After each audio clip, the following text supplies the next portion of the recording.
bars in a rain. Man, I go hard, less than 10.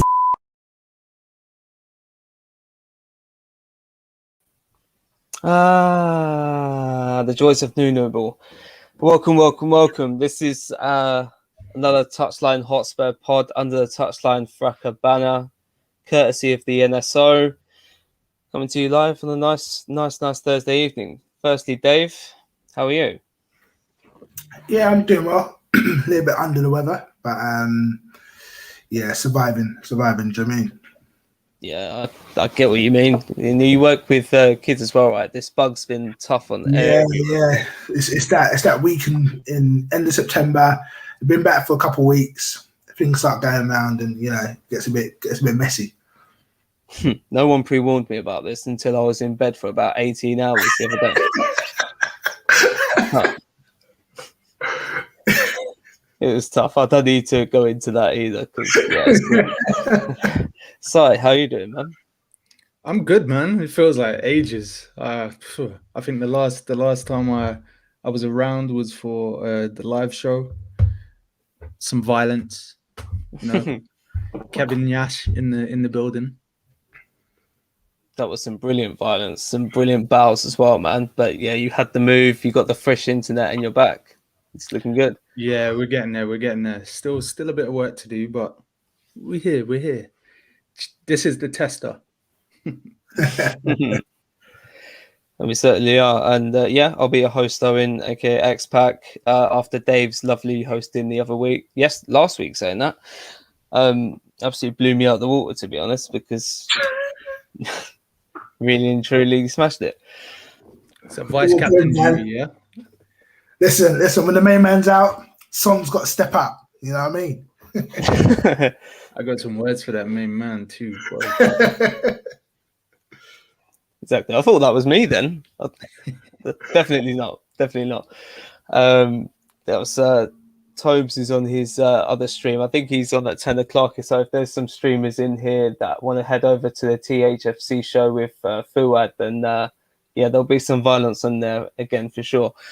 But I guess we got to get into the Chelsea game. Second 3-0 loss in a row with some Nuno ball. But we went into the game unexpectedly looking quite positive in our lineup, despite for the first time in a few years, it's felt like going into a home game against Chelsea, I actually expected to lose. And it crept on me as the game got closer and closer. And I realized like the dynamics changed back to how it was when we were younger fans. Like shit, like we're actually so far behind now in such a short space of time. Like I actually expected to lose, expected a kind of negative lineup, but Nuno came in quite aggressive and let's actually try and take the game to them, at least in the first half. I guess, Si, what did you initially think of the lineup? And I guess the first half performance, we'll just focus on that one for now, shall we? Yeah, sure thing. So as some of you might know, I'm not the type to assess a lineup. I need to see the football on the pitch before getting too excited or too down about things. We have what we have. What we have isn't very good. So that's my general sort of approach to it all. Obviously, we did play pretty much every attacking player that we have at our disposal currently. So we saw Lo Celso, we saw Ndombele, we saw Son, we saw Kane. There was some buoyancy around the fan base. I, for one, didn't really see how any of it was going to work on the pitch. I expected to see a diamond. I didn't see a diamond. I expected to see Lo Celso play in midfield. He played up top. It was a bit of a mess. But on the pitch, we looked aggressive. We were pressing. We looked like we wanted to play some football. And that to me is a welcome departure from what we've grown to know from quote unquote Nuno ball. So yeah, man, it was positive in the first half, and I actually felt we were good value to have maybe created a few more chances. But then the second half happened. Conte happened. Yeah. I even tweeted from the account as well. Like at half time, I was just like, as soon as they bring on Conte, look, we are going to get locked off. with ease. Like I didn't expect Tuchel to bring him on at halftime, so credit to him for that. Even like the stat before the game for Nuno Ball in the Premier League, his teams have failed to score. This before the game have failed to score in 83 of his last 118 Premier League games, which is insane. So, I mean, for all the intent, we couldn't get it done. I felt like we actually created a few good chances, like the Celso through to Son. If he was a bit sharper, he probably would have taken that first time on his left foot. The Celso actually had another good chance where it fell to him in the box and he just scuffed it with his right foot. I felt like the attacking intent with the fullbacks was particularly positive. Like I felt like Reguilon could have done a lot better with his opening. Just getting him in that position was positive, but again, hindsight is a beautiful thing. If he shot, it probably would have forced a save or even been spilled to go across goal. And Emerson Royale, I think he held his own in that first half as well. And for him to have his kind of second game as his baptism of fire, he didn't do too badly, and he done better than I guess what another certain right back would have done. So I thought that was positive. I can't let you get that one off. I can't lie, man. Go for it. It's early doors, right? And because I'm talking just his first half. Like I don't. As far as I'm concerned, as soon as Conte went on the pitch, the game was over. Yeah, I mean, here's the thing, man. Like I know a section of our fan base are chomping at the bit to have something to say about another young black boy in this squad. As soon as he stops smiling, it's curtains for man. They're going to say, his work ethic, blah, blah, blah, blah, blah. But that's a conversation for another day, and that's an inevitable conversation that will occur. But I've seen this guy in 2 games not attempt a single take on. And I don't know if anyone else has clocked it, but he's fucking coward. He's a coward.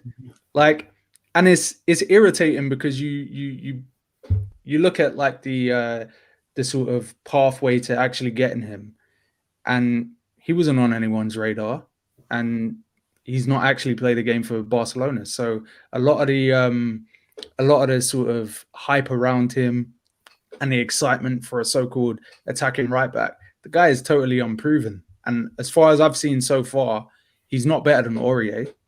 He's not.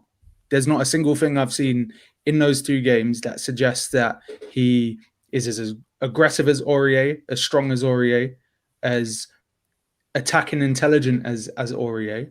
He doesn't seem to have anything about him on defense either. So I don't really see anything in 2 games. It is only 2 games. But I don't see anything in the small sample size to suggest that he is in any way, shape or form an improvement on what we had. No, it's probably true, to be honest. Has he performed anywhere near as good as Tanganga on going in either direction? No. Interesting take. Exactly. Interesting take. Interesting that. You know what? I agree. He is unproven. And it's almost like the best of a bad bunch. When really you'd want him to be the worst of a good bunch. You know, you'd want him to maybe hold down some of the Conference League games and have an out and out, top level right back. But we don't have that, and we're not going to attract that on the last day of the window. I think I know we've spoken about the window already, so I'm not going to get into that. It's interesting that you said that we had pretty much every fit attacking player on the pitch. The stats show that we had 8 shots in total. Right? So we have as much attacking talent as we can muster, apart from maybe Brian Heel, who will probably do more than Ali would do going forward. But we have, a potent, quote unquote, attacking impetus going forward, and we muster 8 shots in 90 minutes when Chelsea managed about 20. Do you know what I mean? Like, it's absolutely ridiculous. There's like no balance in this team, and that's why we play in patches. We can only, I know I said last week I wasn't going to watch it, and I didn't end up watching it because I was out. I'm glad I didn't waste my time I did have it on record just in case we sprung a miracle. But as soon as I got home, I deleted it. you know. But yeah, it's one of the ones where, like I said, the lineup comes out and everyone, there's a little bit of a buzz. Son's back. And Ndombele starting, for those of us who actually rate Ndombele, because there's some fans who still can't see past his the way he runs or whatever the case may be. But yeah, like it was one of the ones where you see the lineup, you think, oh, okay, cool. But that lasted for just the first half. Do you know what I mean? Like, and we saw it again. We'll get onto the Wolves game. Like, we just play well for a bit, and then it just drops completely off. And when it drops off, oh my word, that's when you realize this team is not set up to.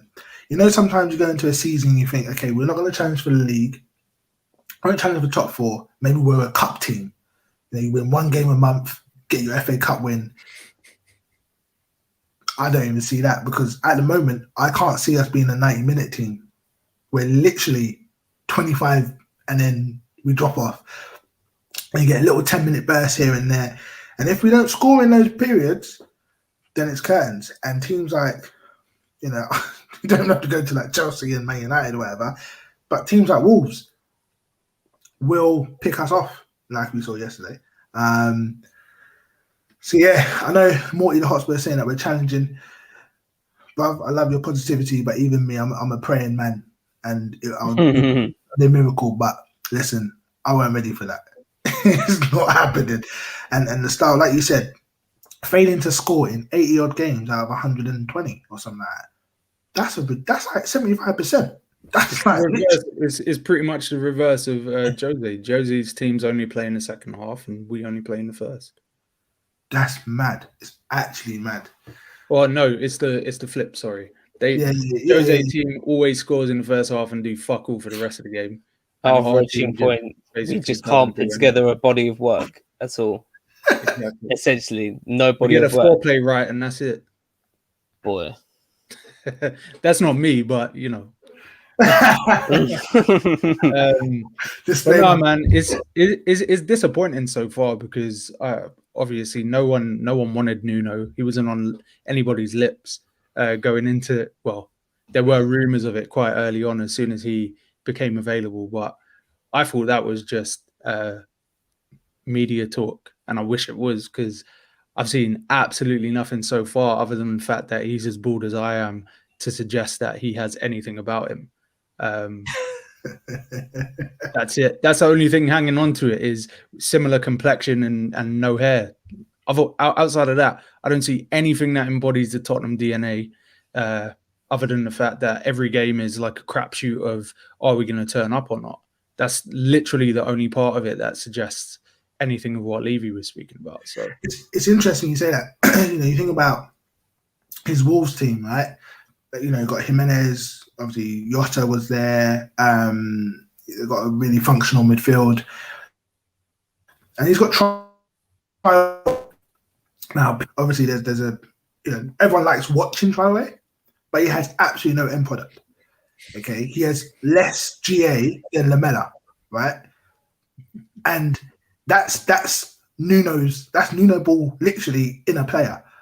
Like, you might want to go and watch it, or maybe you won't want to watch it, but there's actually no end product. Like, there's nothing coming from it, And so even when we were linked with Traore, and it's like everyone started putting the stats around how many goals, you contributed to, all that kind of stuff. It just makes me realize actually he was a product of the system, and I see it in some of the way we play, not just yesterday, but think about last week with the Rennes game. Like, we have moments where we're putting the ball in the right places, and then it just falls flat. And when it does, we're so horrible out of shape. There's no cover here, there's no cover there, or you're playing players like Davies and number 2, so you're going to be horrible as it is. But I feel like everyone's figured us out now. Go down the flanks, cross the ball, and if that doesn't work, get a set piece and put your best player on one of our midfielders, because they're not going to do anything. Mad. I want to, I'm not even saying that I'm giving Nuno time or stocks or whatever, but it looks like he's from pre-season anyway, and from what I can tell, he's tried to coach like quick interplay, especially with the front three going forward, and he's tried to implement somewhat of a counter press to help us actually sustain pressure.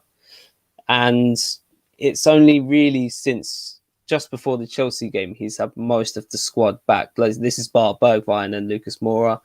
Obviously, we've had that international absolute cock up, a load of injuries, players wanting moves away.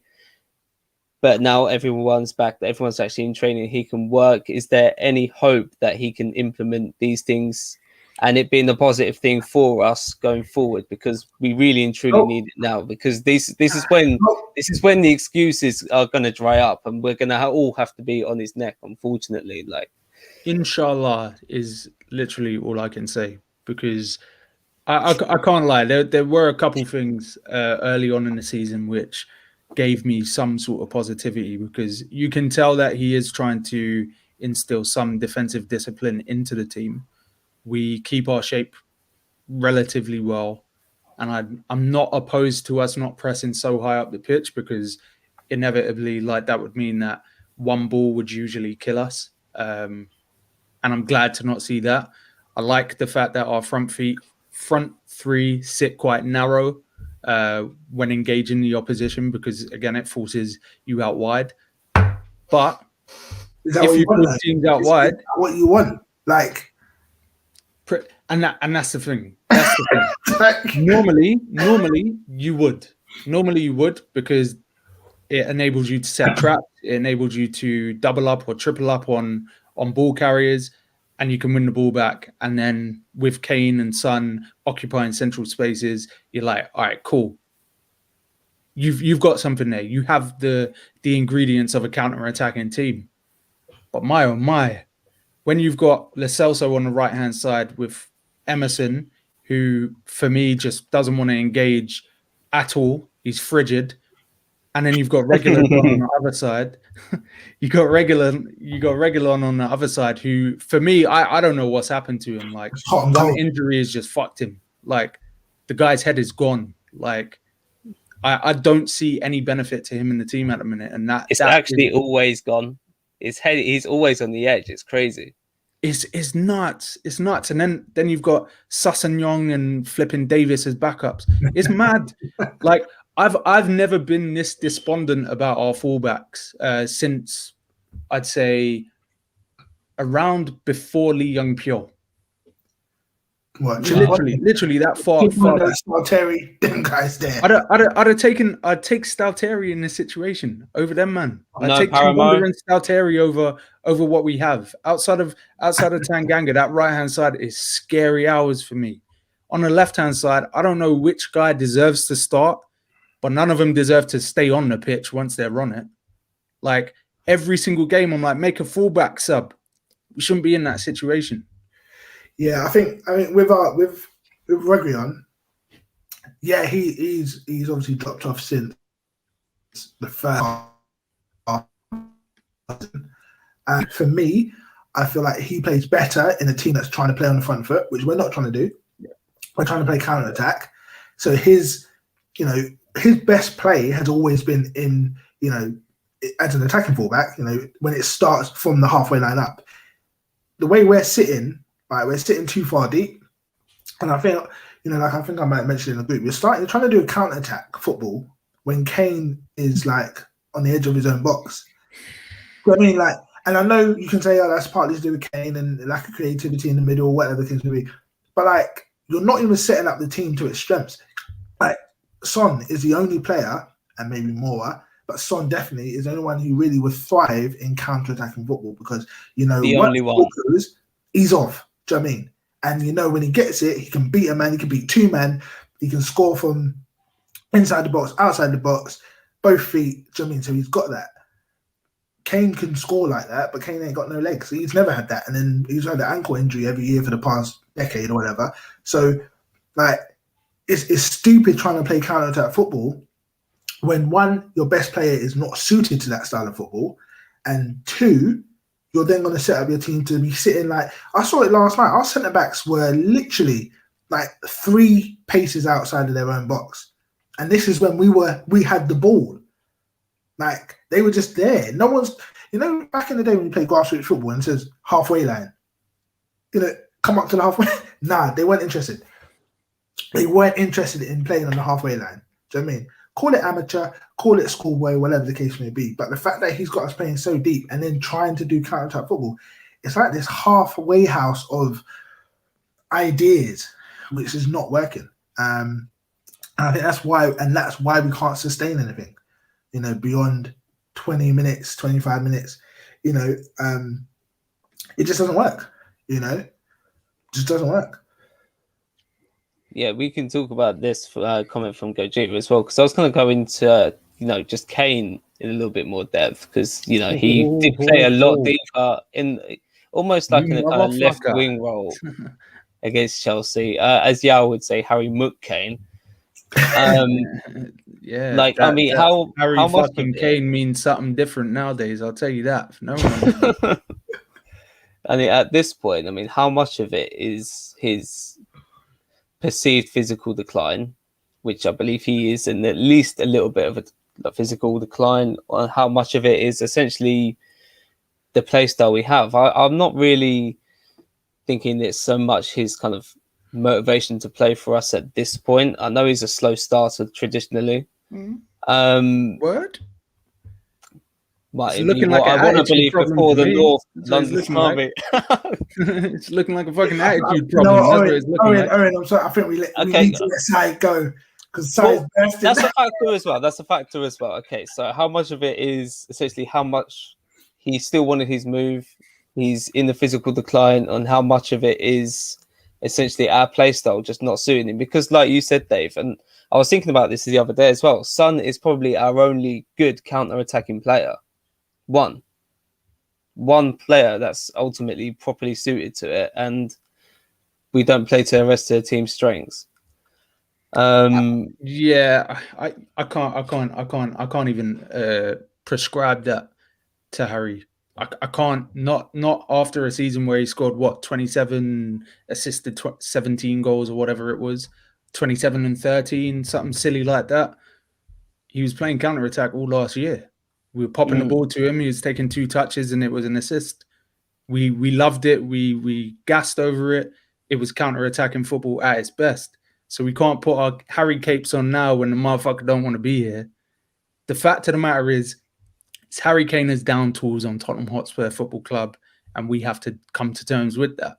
Like, the fact of the matter is we've seen people over the last couple of years, especially with Tanguy and Ndombele, with the host of reasons that he could have to being disgruntled at this football club, coming in to a project that fast became something totally different. Having a manager who plays a progressive style to not having a manager that wants to play any sort of football whatsoever, to now having a guy who can't even hold either one of those mandem's bags. He's not even good enough to be an assistant coach for Pochettino or Jose, realistically, in terms of credentials and things. So you've got that guy. Then you've got the guy who is supposedly a model professional, supposedly loves the football club, supposedly has a right to leave because we haven't won, but hasn't scored in any finals, hasn't turned up in a big game in maybe about 2 seasons, realistically, who has put his individual accomplishments and his optic of being the main man and the talisman of Tottenham Hotspur Football Club to basically put pressure on the manager to play him in a final that he wasn't fit for, the biggest match of our lives. Fuck this guy, man. Like that's where we're at with it, because at the end of the day, if you don't want to be here, cool, but do your fucking job. Do your job. As the man who wears the armband, do your job.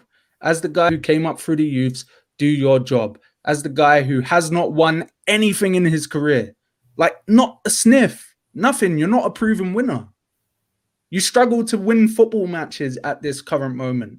So reinvigorate the situation, earn your move away, because you will get your move if you perform. Otherwise, you're going to be here for another 5 years anyway. No one's going to pay 120 mil. No one's going to pay 150 mil for you. No one's going to pay 90 mil for you if you keep playing the way you're playing. So knuckle down, do your fucking job, man. That's it. That's literally it. At this point, I'm tired of hearing any excuse for Harry Kane because we've all done it. We've all said the standard of player around him isn't good enough. He played with players that were part of Belgium's golden generation. He played with a world-class performing Dele Alli and Christian Eriksen in terms of the numbers, in terms of the performances. He played with the two best fullbacks in the country. The fuck are we talking about? He's not had the resources to win. What are we on about? Now when he's around dog shit, he looks the worst player.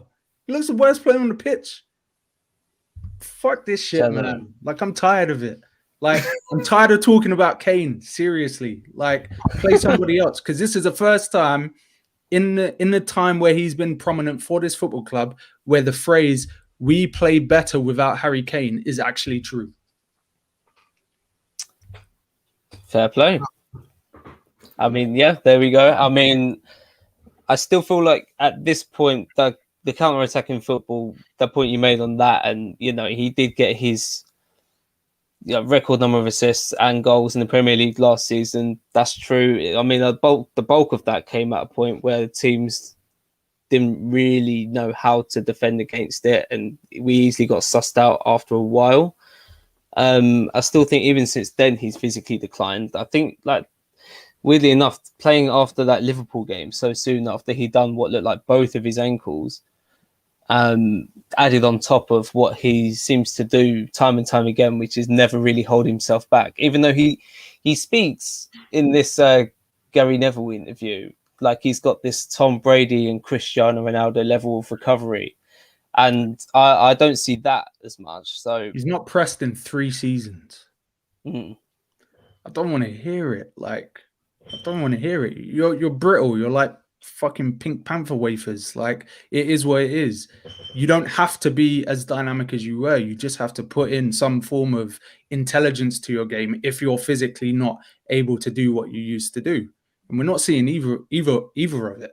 We're stuck in this halfway house where realistically it's like, what are you doing on the football pitch at this point? Like, you're dropping deep to play 5-yard passes. Like, what the fuck is that? It makes no sense. At least ping it like a Rooney. Just give us a highlight. Give us a highlight or something. But you're not doing anything. You're just standing around at this point and collecting your bag.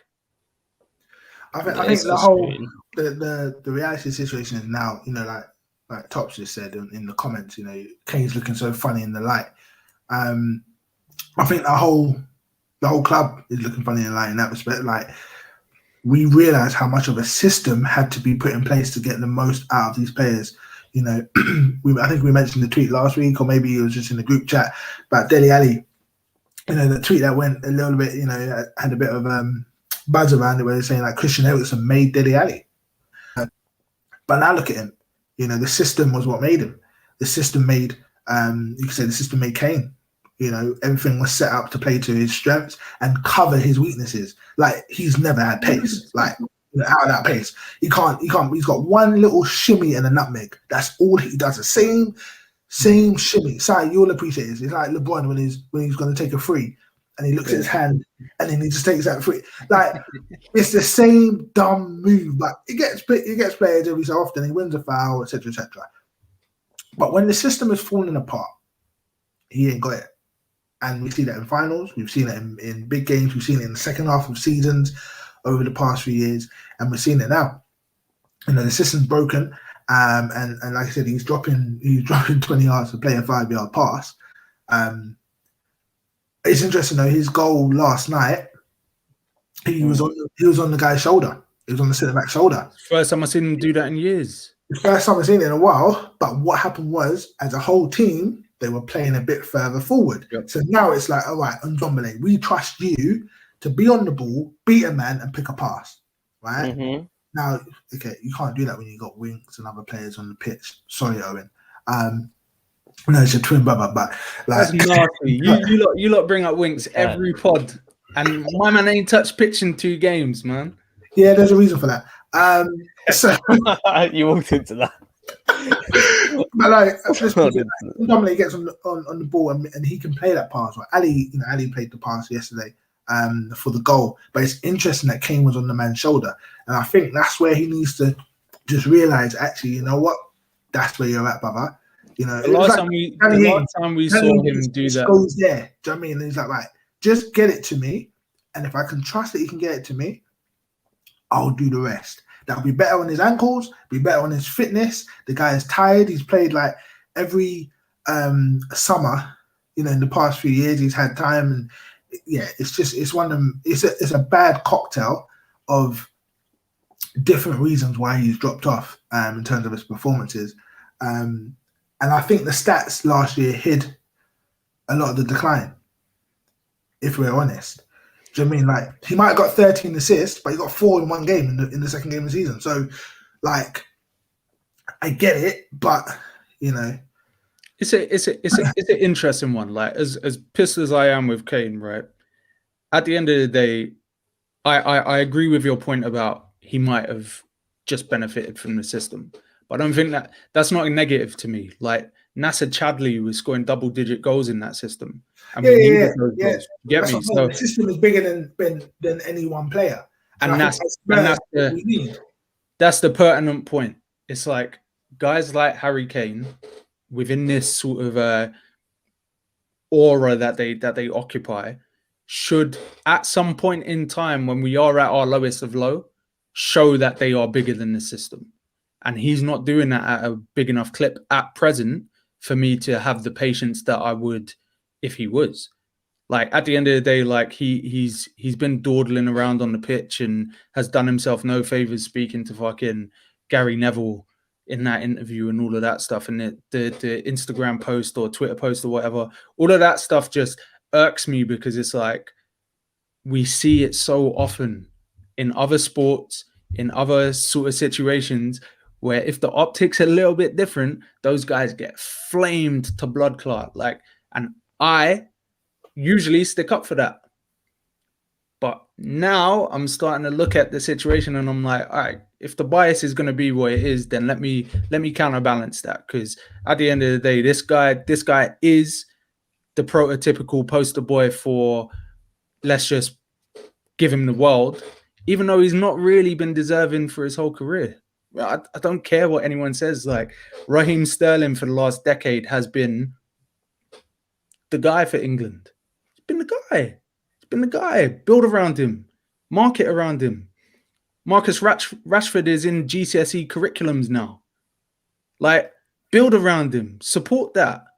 All this fucking Harry's Kane bullshit, man. I'm tired of it, man. Like, the guy is great. The guy is great in his own right. But just like everybody else in our team, he has not won anything. So you can't give him the world if he hasn't earned it. And ultimately, he hasn't earned it. So my patience for him is as far as it would have went for Adebayor or Gareth Bale at his time, or Berbatov, or whoever's banging in the goals at any given moment. We give them a bit of grace, but once they leave, we're like, oh, who cares? Did fuck all. And that's where I'm at. Damn.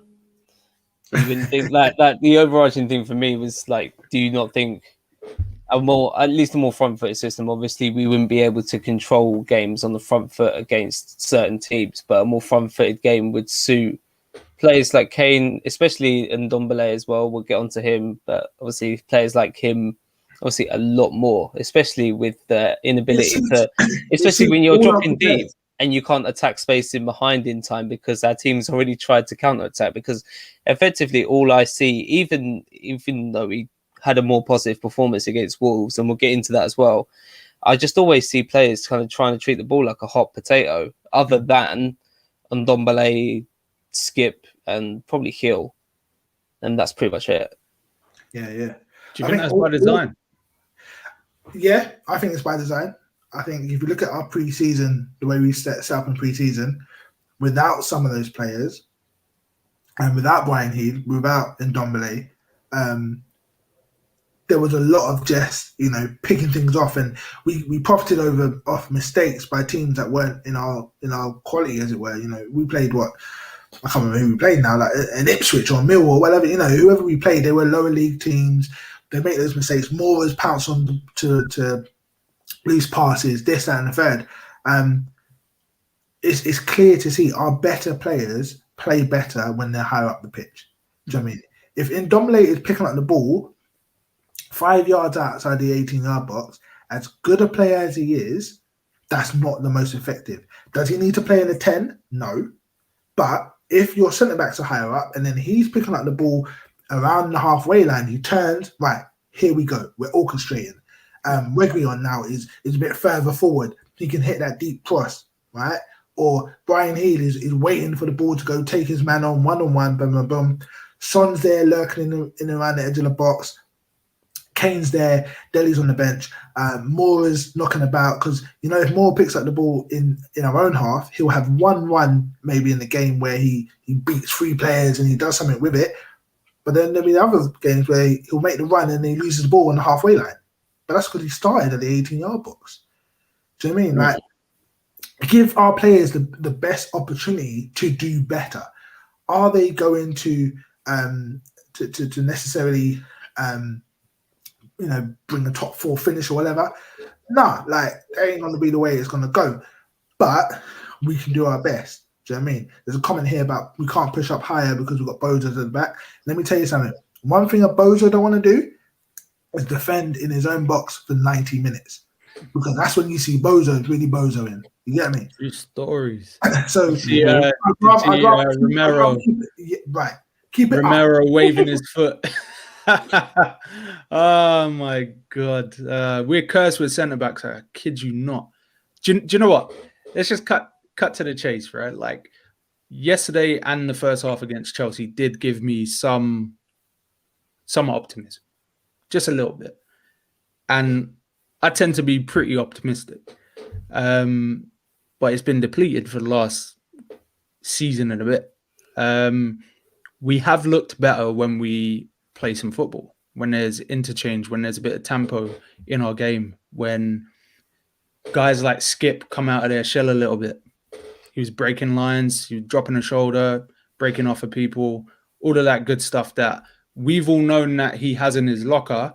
But obviously new players coming into Tottenham Hotspur, especially academy prospects like a Harry Winks, as soon as you make a mistake and you hear the groans, you recess a little bit. You curl up a little bit. And I feel like he was doing that.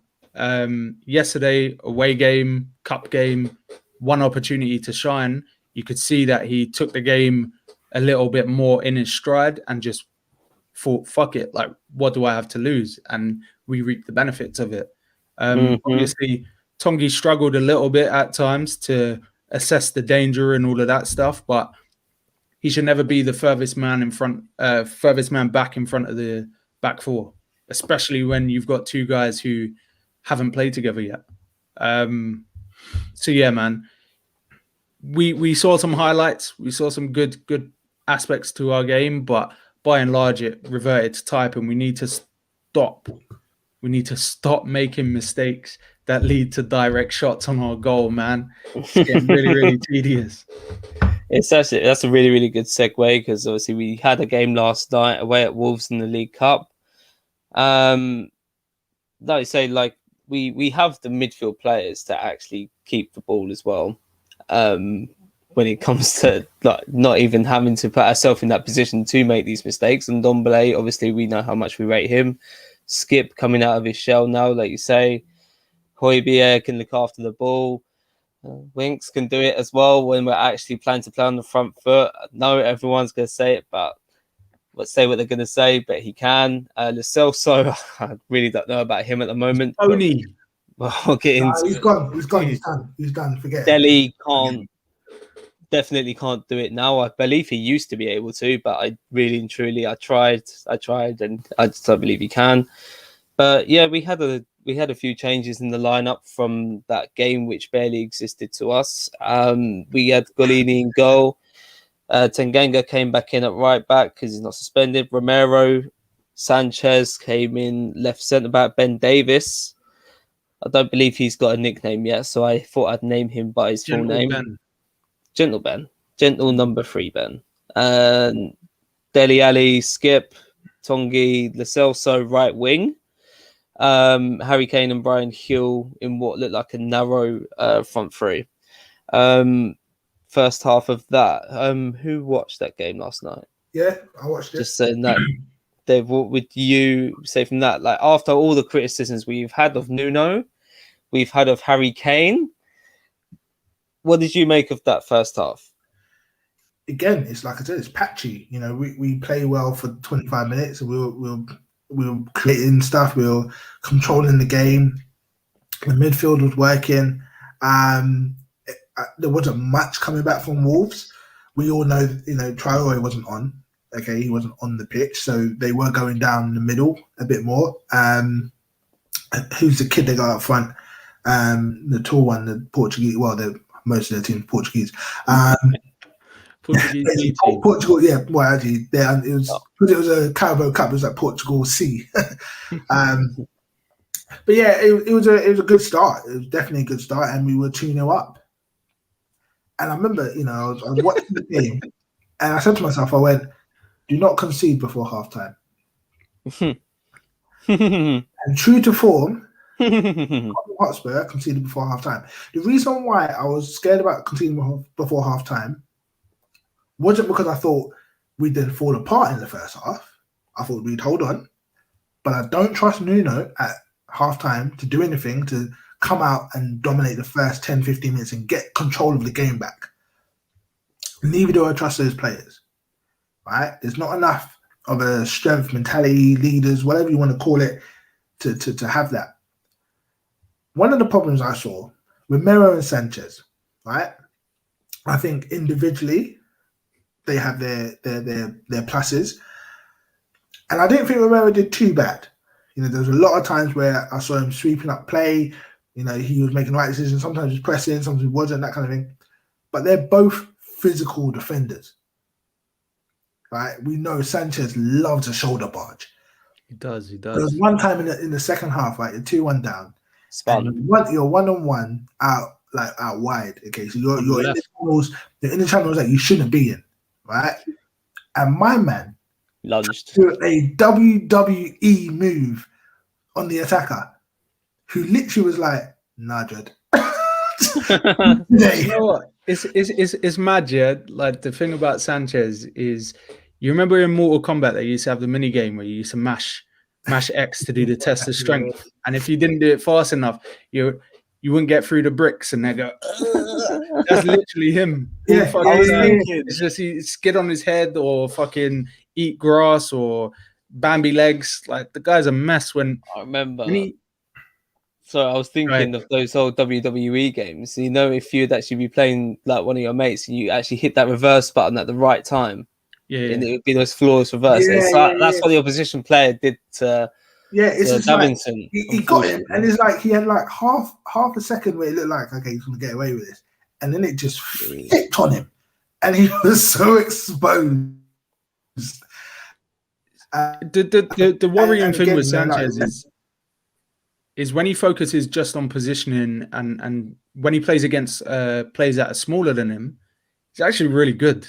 Yeah, really good defender. He's decent. Because his reading of the game and his ability to assess when is the right time to engage is pretty good in those situations, because he knows that the risk of getting blown by is high.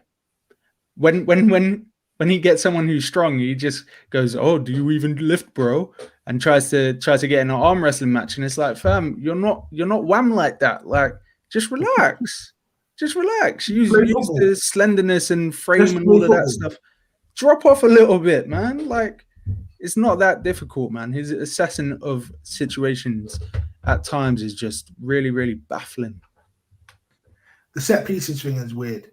Like, I can't remember the last time I watched a game and I didn't fear set pieces. Like, you think about the Carabao Cup, we conceded in the final to a set piece. Obviously, last night conceded in the first goal set piece. How they managed to think that Ndombele was your best option on Dendonka, right? That Dendonka literally, he has one. Is that Souček, right? One job. When it comes to set pieces, there's one job that Souček has, and that's to try get on the end of a flick on, to cause the flick on. What, like, he's involved. Maguire, he's involved. Dendonka, he's involved. Yeah, like every club has that one guy. Like Toby used to be. Toby was involved in them set piece moves. I mean, so why on earth have you put Ndombele? Like, one, why have you put Ndombele there? But then two, Ndombele really. Like, it was so poor, but why? Everyday flair. I think someone put it on Twitter. It's not everyday flair, man. Like, this is not FIFA Street trying to flick the ball from a corner. Like, nah, man. And again, you know, it's bad decision making. It's lack of concentration. The same for the second goal. Was it a foul? I think it was a foul on Ndombele, but still, like he had the opportunity. I remember when I saw it, I thought, oh, he's just going to hit that pass that he hits, that you know, just whip it round to the right. He was kind of heading backwards, but I thought he was going to whip it round to who was playing right? Was it Tanganga? No, yeah, it was Tanganga. Tanganga like made a little bit of a run forward, but he didn't. He held on to it too long, gets pickpocketed, and then just like, funny enough, Wolves under Nuno, if they hit you in the break, they're going to try to be clinical, and that's what they were yesterday. They just took their chance. Do you know what I mean? So we're in that situation where, because we won on penalties, and like I said this in the group, now we're going to hear all the talk about, you know, it's so good, the club's got resilience, you know, our players fighting through, but we should never been in that position. Yes, we had a few chances to get to 3-2, 4-2, whatever, in the game, but again, that was when we played higher up the pitch. And I feel like I'm going to just sound like a broken record, because when we move higher up the pitch, Bryan Gil, Son, Kane, Ndombele, they all look so much better. So Nuno, just literally take a picture, snap it, keep it in your highlights on Instagram. That's all you need. Just play higher.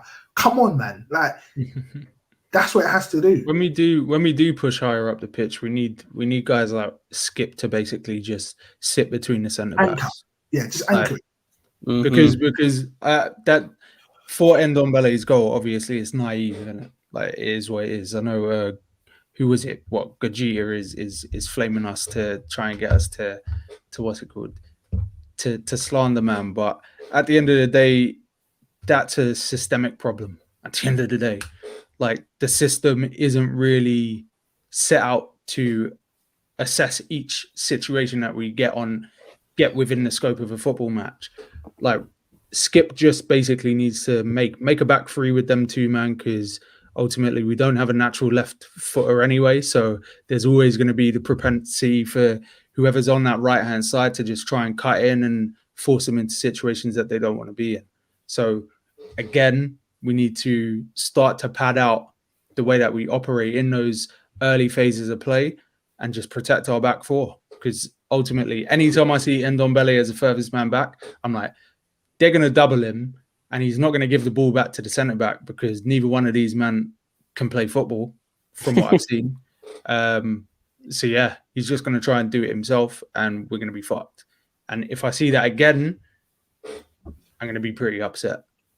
Yeah, because, you know, like, Skip was doing that for Norwich last year. Skip was doing that in the England under 21s. Is it 21? Yeah, 21s.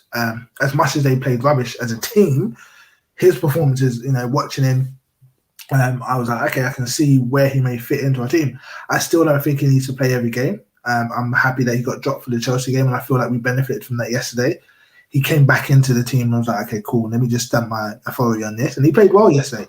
He was best player bar Bryan Gil. Yeah, he seemed to really, like, that boy's a bad break free and Bryan Gil. I think we should give a moment to Bryan Gil, because he's ahead of Ali for me. He's ahead of Moura. He's ahead of Bergwijn, definitely. Son, he's a centre midfielder now, so but even in centre midfield, Bryan Gil is a player. Okay, yeah. Let's be real, because even when I think Bryan Gil's first game, the Paco Rabanne fixture that we had, right? He sat in midfield for a bit and looked very, very tidy. Someone tweeted it. I wish I remembered which account it was. I was reading it earlier today. They're talking about his body positioning and how he receives the ball. That makes so much of a difference. Like, he can just turn and beat a man instantly. His decision making, He's always aware of what's going on Some beforehand. techie you, man. He's nuts. And when you look at there's a couple compilations now floating around Twitter. Makes me even more excited to see what we can do. But again, he needs to be used right. And I feel like, I think I said this when we signed him, that Nuno's going to probably try to use him like he used Jota. That it's going to be that kind of outlet. And if you're going to do that, cool, fine. But then you got Kane and then you got Son. That's 3 players who can put pressure on the back line. Again, you need to play to their strengths. Because if you're going to sit back and let people hit your flanks and let them hit crosses, we got Arsenal next. And they're Beyonce FC to the left with Kieran Tierney up there doing his crossing thing. Do you know what I mean? So if we're going to just let that happen, then what happened last year with in North London Derby when Lamela got sent off, that same situation is going to happen again. And we're going to be under so much pressure with their crowd on our backs. And I don't see us having the mental resilience to cope. The last thing on Brian Hill before we get to the Arsenal preview, I guess. Not to steal your segues, Owen, but has anyone seen Lego Movie with Emmett, the little Lego character? Brian Hill, bro. He's got Lego hair. It's mad. It's mad. Yeah. But at least he's good with the balls, man. He's good at getting to the byline and just whipping them in. He can beat a man. He seems fearless. He's willing interchange as well, which is good. That plays to Kane's strengths. It's like a man that's going to take you around and take you down the outside. They say the old chalk on your boots. Kane's not used to running to the near post anymore, though. But that's what I'm saying. But the way I've noticed with Brian Hill, he crosses. He does that kind of loop cross. He loops it into the box, cut back, them kind of things. Kane and Son should be feasting off that. Mm-hmm. You've got to work them into those positions intentionally. Son has to play from the right from now on, though. I was just thinking that. Will Nuno trust him from the right? That's the thing. Who, Son? Hill. Bruv, why not? I think he should. Definitely. Moore is out. So Bergwijn's out as well, I believe. Decision. Bergwijn's still out. Ali definitely can't play there. And Gio Lo Celso is now a ghost. So why not put Son on the right, though? Or put Son on the right. Whatever you need to do. Yeah, I say Hill has basically shown that he's more effective from the left-hand side. Like I think that much is apparent. And if Reguilon's going to play the way that he is, like fucking hell, like just let somebody who has the ability to actually play football play on that left-hand side. And then Son is ambidextrous with the feet, so why not play him on the right? Son's got his moments on the right, and I swear, like I think he started there at home to Watford. I know we've tried this experiment this season with Nuno. Yeah. It's more Nuno's experiment because he has played on the right before several times for us, and I don't think Son had a good game at all that game. So it just makes me think that he may not try again, but who knows? Let's just put it this way: he likes to put Højbjerg in on the right hand side of a 3, and he likes to play Tanganga on the right hand side. So if Son is playing from the right, and inevitably is going to end up in central positions playing off of Kane, then we've got double the protection on that side. So it doesn't hinder us on the defensive side. And Son doesn't play D anyway, so I think it actually suits him better for him to be on the right hand side because he's just going to float a bit anyway. He's basically got a free role and has done since last season. So, and okay, I'll save my next point for the derby preview. Yeah. I mean, this is the beautiful thing about having 2 former hosts now, because I don't actually have to do any segues at all. That happens for me naturally. But no, I was only going to say as well, from the midfield kind of on the side point, Højbjerg kind of picks itself now, I feel, because I think Højbjerg's definitely got to start. I noticed a lot of interplay between Skip and Ndombele in that pivot against Wolves, and it looks like to me is like they rate each other. Obviously, Skip's going to rate Ndombele, but Ndombele seems to rate Skip back. Like they were looking for each other quite often in midfield. So I feel like that has to be the play. Delhi will have to touch bench for sure. in my opinion. Got an assist though, man. That assist was beautiful, but it was lovely. But he's going to play. He can't. I'm finished He will with play. it now. To be honest, he will play him. Then I might have to start and then up her. But if it doesn't work, and to be fair, like Delhi has had some really good performances in the past in midfield at the Emirates, many years ago though. To be fair, it's just not it. His goals were not it now against them though.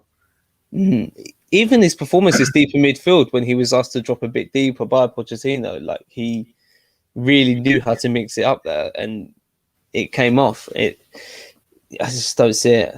You know what? Skip was too good. And Dombele. Sorry, Dave. Sorry, no, I was going to say, as much as we get onto him, 70, 75 minutes, game's locked up. That's when you bring Delhi on. That's where I think he may be effective in terms of getting some, an assist like he got last night. You have to set up again. You have to set up the team around him and have the players on the pitch to get him the ball quick enough so that when he does his dilly-dally, can I get a nutmeg, it doesn't hurt us. Because let's be honest, he's here for nutmegs and vibes. So, we need to make sure if he does come on and if you are playing him, you've got to accommodate for that, So I think maybe that's where I see him. But I don't want him to start, but I reckon Nuno's one of them people that's going to just want people, what is it? He's got the record for pressing or whatever in our team or something rubbish like that. If he doesn't play, we will all be surprised, right? Whether he deserves to play or not, I think is pretty much sown at this point. No one thinks he deserves to start. I don't think he's been as bad as other people, but that's just me, innit? I think our whole team is shit. So Delhi being a little bit more shit than everybody else doesn't really say much to me. But who's been worse for you? Say that again. Celso. Who's been worse? Would you say? I'm not disagreeing with this, by the way. I just wanted to hear names. Whew. Definitely Celso. Oh my god, he's a ghost. Yo, who is a better return on investment, Sissoko or Lo Celso?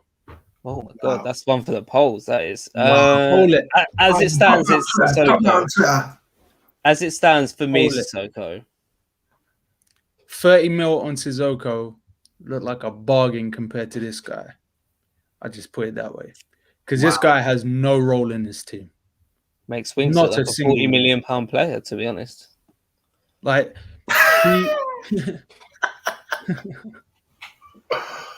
I can't even argue with that. That's what's annoying. Oh my life. I can't. Did they sign Lo Celso before or after the Dybala links? After, because it was an initial loan with some fee paid up front, and then they paid the full fee in that January. Fucking. I'm trying to justify it. I'm trying to think, what was he like a bargaining chip to try and get Dybala to sign or some shit, just Argentinian vibes, innit? But boy, oh boy, that guy's garbage. I've not seen him really do anything. Literally, none of the comps have been relevant to his time in the Spurs shirt. Yeah, he's a ghost. Yeah. He's a ghost. Ghost of Eric Lamela. Yeah, that's what those people have been saying. And people have been saying it for ages, and we were defending him, and damn, those legacy fans can be right about certain things, and it's annoying. But I guess we could get to the rest of the predicted lineup of the Spurs game. So obviously, I was going to do one on the right back, but I feel like that's pretty self-explanatory now. I feel like we'd all probably pick Tanganga. 100%. Yeah. If I see Emerson. Likewise. If I see Emerson. Oh no, he's suspended. Tanguy suspended. No, yeah, I thought it was only one game. Oh, was it one game? I think so, because it was 2 yellows. Games. He wouldn't have been able to play the Carling Cup or whatever this cup is called. Oh yeah. Yeah, mate, it was called Carling Cup last time and we won it, mate. I know. That's the only reason I ever remember that shit. Before that. I try and call it the League Cup, and then I realise nah, it doesn't have. I think you only win it when it changes its name. So Worthington Cup for me then. Yeah. I remember that. Jeez. Are we trusting Romero? Yes. No. Wow. Okay. Our best performances this season, our most secure defensive showings have been with, as you like to call him, Eric Dier and Sanchez. so I feel like it was to stop myself doing dire puns. It's I've been saying this since last year, man. Even with Toby there, I was saying Sanchez and Dier, that's our best combination. Defenses are built on foundations, and so far Romero has not shown that he has any sort of understanding with either one of these guys. So stick with what we know works, tried and tested formula, or go with a back three. Otherwise, that guy don't have a place in the team either. Unfortunately, because 50 bags or whatever the slang for millions is. I'm old. I'm washed. You know what? I said Romero, but I'm looking at the games we got coming up because he doesn't have the connection, like you said. That's a very fair point. I would have put Romero and Dier, just because I don't know. I don't get a good feeling about Sanchez in this game. I don't know why. Maybe it's a shoulder barge against Wolves. Him on the left is terrible, but him on the right, I think I think that doesn't help as well. It was also interesting, just going back to last night, Romero was trying to play those Toby passes. But know your game. Know your game, brother. That's not you. Like, you're not that guy. Like, because obviously, like we've seen Sanchez this year play a few of them kind of pings, whatever. So now Romero, it maybe just goes to show how predictable we are. That it's like only the right centre back can play that pass or whatever. Like Romero got on the ball and he's like, yeah, and it was always 5 yards. It was dropping 5 yards behind the player, as it were. Like, you know. Anyway, we've got in the league Villa and Newcastle coming up. So do you use those games to try and get Romero into some sort of form and shape? You know, after we got Mura or whatever their name is in the Conference League. You know, although Danny Ings for I don't fancy Romero in that. Can't lie. Yeah, but then you've got what's his name, Sam Maximan coming down the middle. Because Sam Maximan, he'll play everywhere, and once he sniffs a weakness, he's coming at you. Do you know what I mean? Yeah, so stick with what you know. Saint Maximin has not done anything against us. I'm sorry, he's not done anything. He just say it. Okay, that's true. That's true. He hasn't, but Joel Linton has. Okay, so let's be serious about us against Newcastle. Okay, because for some reason their worst players play like world class against us. You know, Joel Linton's got half his Premier League goals against Spurs, and they've all been good goals. Anyway, to North London derby, I think Dier and Sanchez. I'll stick. We'll go with that. Hey man, hey. I mean, don't have to say my word. The logic is there. The logic is there. Romero in the North London, in his first North London derby, from home. If it does get a bit tough, he may not be ready for it just yet. Dier and Sanchez it is, I think, and then Reguilon. Reguilon against Saka or Odegaard or Pepe. You know, with Pepe out there. Yeah. Is there a way for us to influence a decision to make Saka the penalty taker? Just give him penalty. Wow. Just foul him in the box. Well, you've already said it with your centre back pairing, I think. So yeah, they'll definitely get. Yeah. There will be a contentious foul here and there, or a shoulder bud, some of the sort. What about midfield? What we say in midfield? Skip, Højbjerg, and Tanguy. Yep. It's the only combo. It's the only combination. Yeah. Only combo.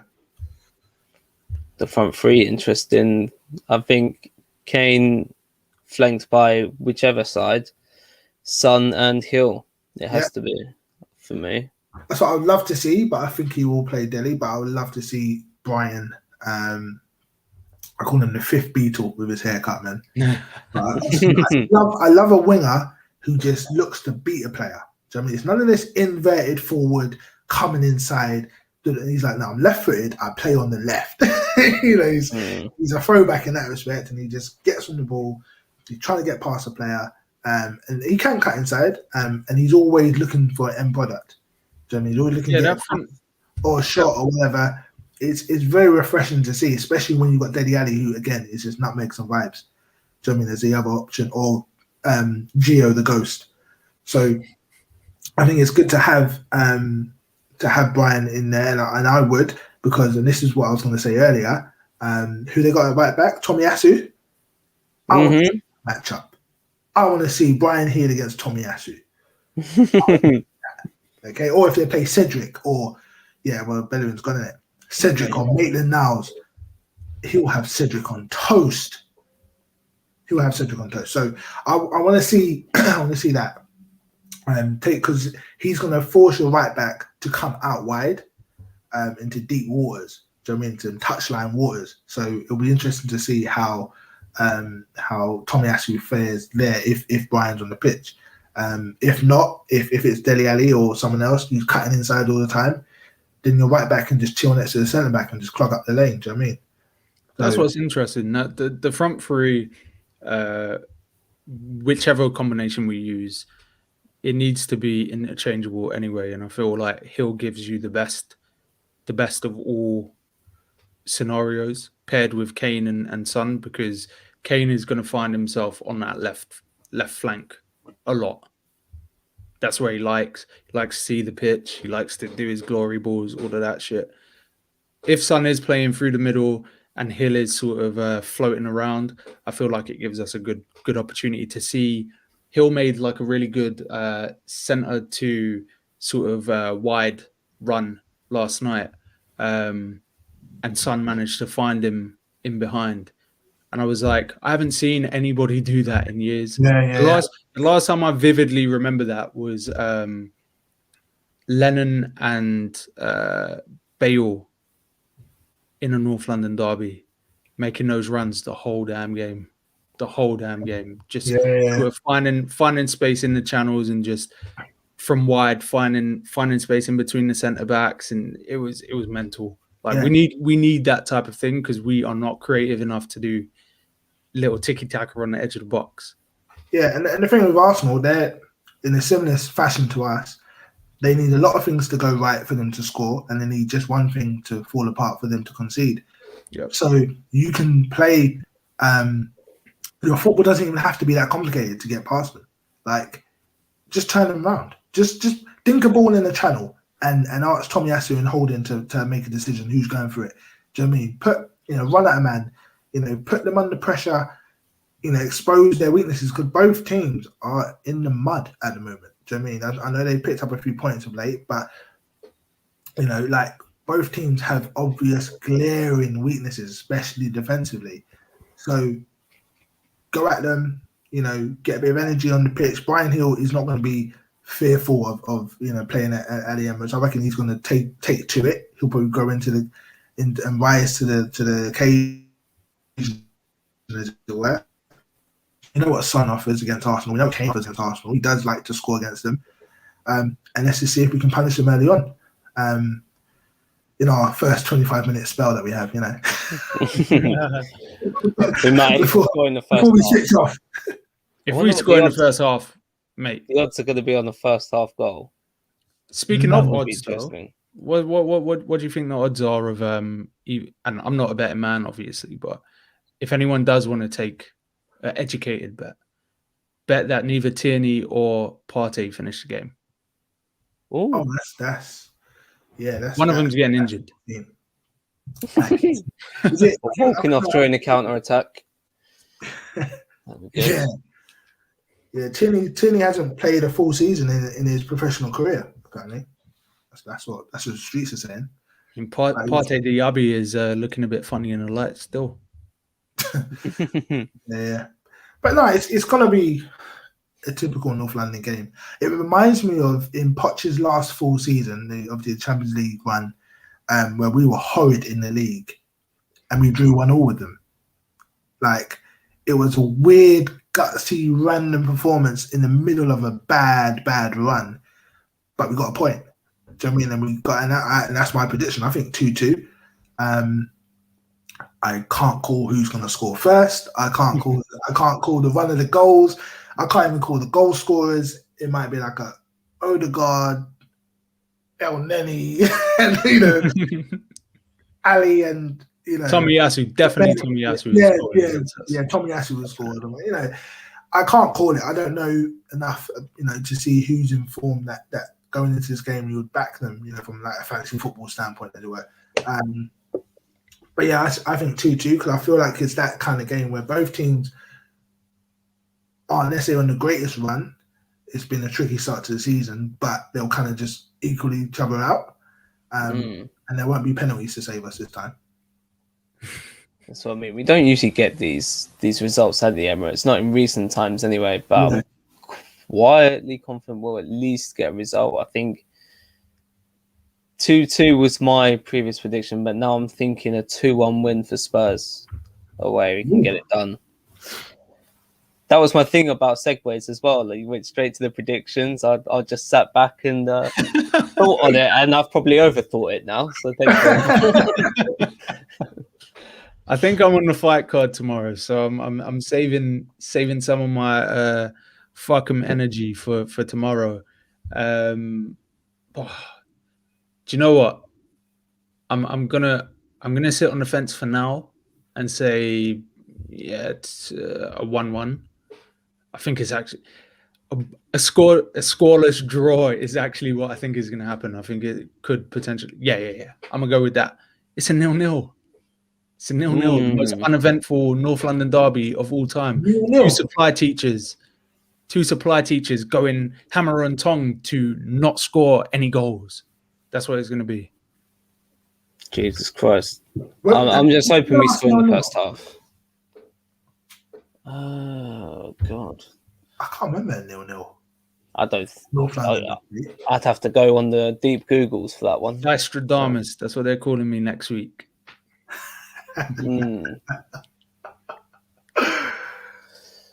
But yeah, yeah, pretty much. Man, Feel like we've there we go. I think we covered most of that, boys. We got our predictions in. We got obviously the massive game on the weekend, just as like housekeeping. Like Sai touched upon it just there. If you are listening or watching the stream right now, or catch the YouTube before Friday evening, so tomorrow evening, we do have the fight card on. Sai and someone else will be looking to go on. Tops, I know who it is. Yeah, I wasn't sure if I was going to reveal the name. I wish he was here so he could point to the camera and go, touchy gooners, we coming for you. Like the Booker T segment, for those of you that don't know. Come on. Obviously, a fair few of us are going to be on the Discord on the weekend as well, which should be a hotly contested game. If you were there for the last Discord on the North London derby, then you know. And obviously, we've got this podcast, which will be out on the Saturday morning. So obviously, that will still be before the game itself. So make sure you check that out. And yeah, we look forward to a very eventful weekend. Dave, Sai, you've been great hosts. I've been great. I've been happy just to sit back and chill. And I'm sorry, man. I'm sorry. No, it's all good. It's all good. My energy is low, to be honest. So I've just been making sure I don't cramp up after football. And again, listening to your beautiful voices. It's been fun. And yeah, on behalf of the new Spurs order, we bid you a good evening and a fond farewell. Peace. Blessings.